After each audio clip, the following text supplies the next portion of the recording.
ఇవాళ మనం chicken haleem prepare చేసుకుందాం. దానికోసం కావాల్సిన పప్పులన్నీ నేను చెప్తాను. మీరు 3 టేబుల్ స్పూన్ వేసుకోండి. ఏ ఒక్క పప్పు లేకపోయినా పర్లేదు.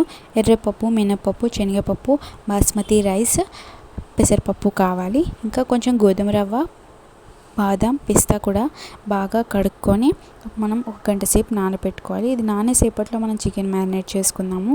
చికెన్లో ముందు ఆనియన్స్, పచ్చిమిర్చి, టమాటోస్, ఫ్రైడ్ ఆనియన్స్, ఉప్పు, కారం, పసుపు, ధనియాల పొడి, అల్లం వెల్లుల్లి పేస్ట్, ఇలాచీలు, మిరియాలు, లవంగాలు, పట్ట, అలాగే ఒక స్టార్ పువ్వు కూడా వేసుకోండి. ఇప్పుడు మనం ఇందులో ఒక ప్యాకెట్ పెరుగు వేసేసుకుందాము.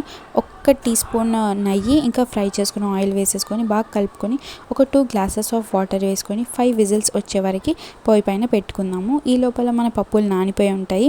మనం పప్పును కూడా కుక్కర్లో వేసుకొని ఒక 3 విజిల్స్ వచ్చే వరకు పెట్టుకుంటే ఇలా ఉడుకుతుంది. ఈ ఉడికిన దాన్ని మనం మిక్సీలో వేసుకొని స్మూత్ పేస్ట్ లాగా గ్రైండ్ చేసుకుందాం. వీడియోలో చూపించినట్టు చేసుకోండి. ఈ చికెన్ కూడా ఉడికిపోయిందండి. ఇప్పుడు చికెన్ పైన వచ్చిన ఆయిల్ని తీసుకొని పక్కకు పెట్టుకోండి. గార్నిషింగ్కి యూజ్ అవుతుంది.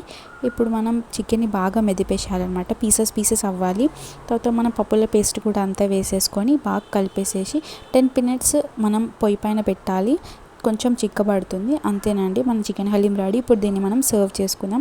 ముందుగా ప్లేట్లో చికెన్ హలీం వేసేసుకొని మనం తీసి పెట్టుకున్న ఆయిల్ కూడా వేసేసి ఒక ఎగ్, నిమ్మకాయలు, ఫ్రైడ్ ఆనియన్స్, కొత్తిమీర, కాజు వేసుకుంటే మన చికెన్ హలీం రెడీ. మీరు కూడా ట్రై చేసి ఎలా ఉందో చెప్పండి.